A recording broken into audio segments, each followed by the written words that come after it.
Hello guys, welcome to Brad Stack. So in today's video, I'll do a code breakdown of the neon themed character counter. So it's a simple web page where I've used HTML, CSS and JavaScript. I'll explain you in detail. Okay, let's get started.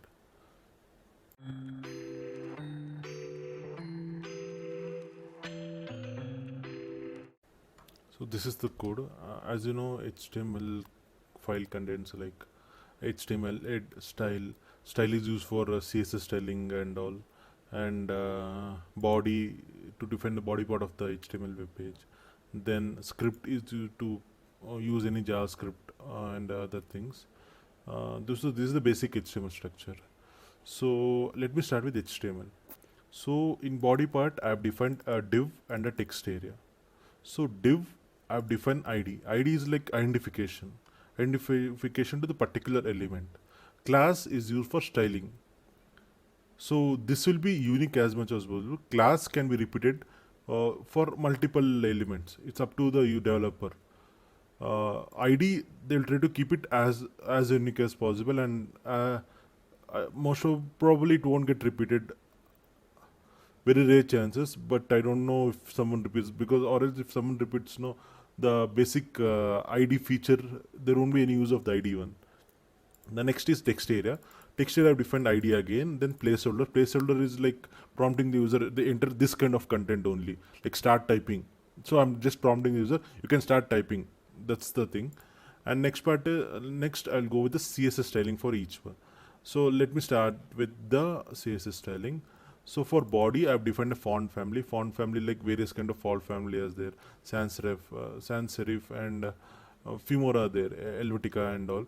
So it's up to the user. Like you can use Google Fonts also, and display flex. Flex is a really good concept that's used for alignment and spacing and those proper alignment. Actually, we can use flex to make it responsive websites also. Flex is a very big topic and a very good topic also. If you want to be a front-end developer, that is one of the particular very important topic you have to learn. Flexbox is like very much various options are there. So what we can do, I'll make a separate video on flex, or what are the various flex properties are available, what values are available, how it works, flex direction, flex start, flex end, and etc. Flex direction, I'm using column as column I have divided. The next part is align items. Align items center. So we can make it like left, right. It's up to us. So these align items, and next is justify content. Content, it should be in center. That is, I'm writing a property. It should be in center of the web page. And height, I'm using height 100 VH. VH is viewport height. So viewport height is like whatever the device you use, it covers 100 viewport height. So it will be like almost maximum. So then we can use pixels, a percentage. This VH. Then one more thing is the EM, REM, and these are like new things. So as much as possible, because like it's advanced level. So as much as possible, we have to try to use the latest property values, and also that it makes the development easy. Background color 000, as you know, it's black, and FFF is totally white. Margin, I am using 0. The next is, as you can see, I've defined a class called neon outline in the bottom. So I'm defining a styling for that class. So I've used text shadow. Text shadow, as you can see, there is a text shadow, and near to the number, the shadow is a bit more. But as the number, the distance from the number it goes on, the shadow is less. So I have defined using text shadow. This is the structure. Horizontal shadow, vertical shadow, blur radius, color. So horizontal, vertical, I've kept it 0. I don't want any place changes and those things and all. That's why. And next is pixels. As the nearest one will be less intensity, but when it comes to the far one, slight more. So that is like blur radius.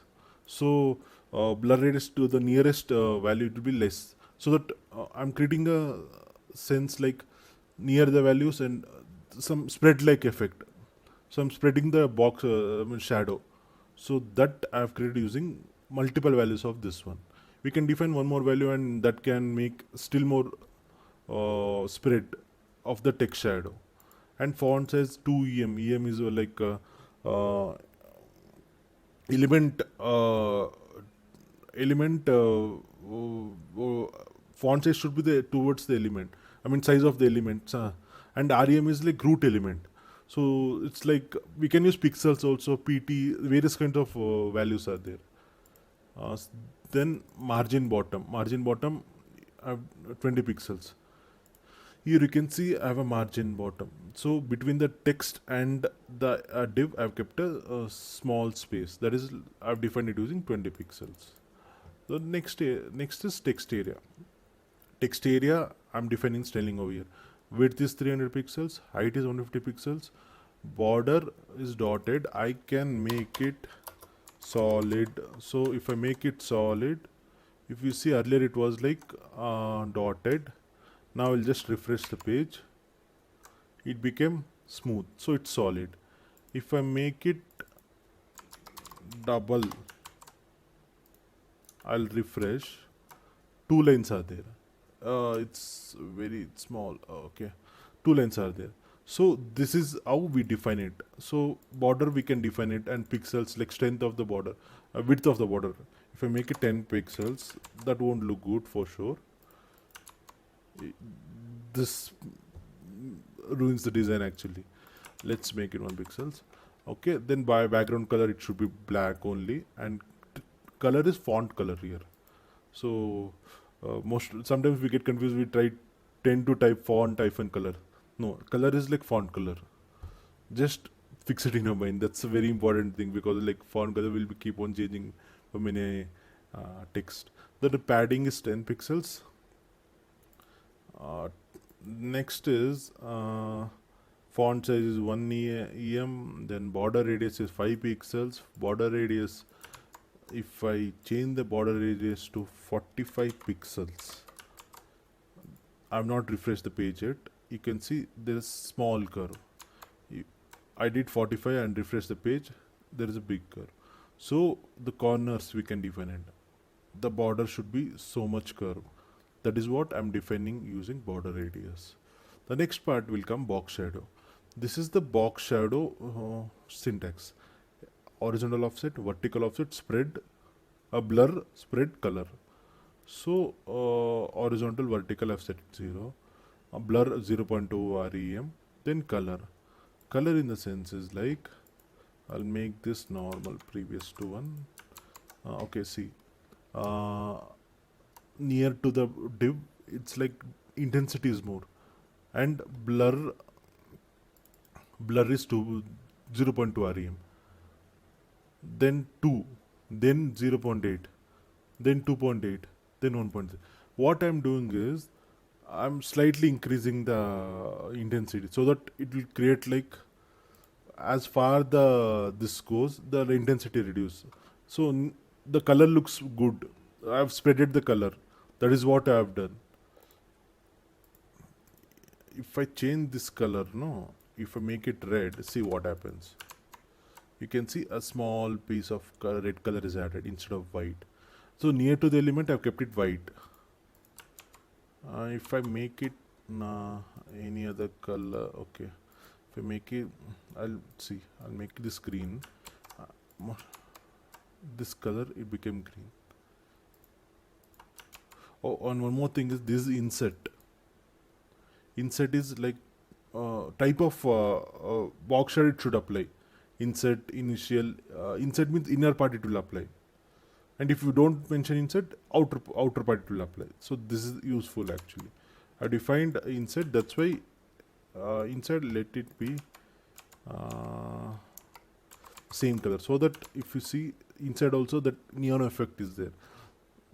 That's why I've added this one, inset and this. So the next part will come to the I think this is we are done with the styling part. Next we'll go to the functionality part. Functionality part in the sense like, if hello, how are you, you can see that without any delay it's in updating real time. Instantly it's showing what are you doing WhatsApp. Okay, instantly it's showing. So that I've done it using JavaScript. So JavaScript, what I'm doing, I've written a trigger. I've event listener actually. Even for I'm waiting for the input event. If the user inputs any value, I'm triggering a event. I'm triggering a function actually. So for that particular uh, text box, I've added a event. See, document.getElement by ID. Through this ID, I've got the element. Then I've added input. So input, then what input event I've added function. I've defined a variable text length. Then I'm taking this dot value dot length. We can remove this and assign this part directly and refresh and low. It's taking. It doesn't make any difference. Why I've defined it to make you understand so that it's storing into a variable that I'm assigning it. That's it. As and then you gain experience, you'll start using like as short as possible, and no need to define extra variable which will unnecessary variables can increase the resources utilization. So that's why as much as possible less variables. But if you want the code to be perfect and this thing, you can add an extra variable that doesn't take up the computer memory or something like that one. So very less chances. So what you can do is like you're defining the variable, then I'm accessing the char count ID, and I'm assigning the inner text. The same value I'm just assigning to inner text. So what is happening? Immediately its input event is happening and it's assigning. Input event is happening. It's going to the accessing the element and updating the value. Accessing the element, updating the value. It's cyclic process until user stops entering. So this is how I'm doing that real-time update of the character typed. So this is I think, yeah, I've covered all the things. So this is like very simple character counter web page of what I have developed. So we can, okay, yeah. So hope you guys have understood like all the main things, whatever the terms and property values I've used in this video.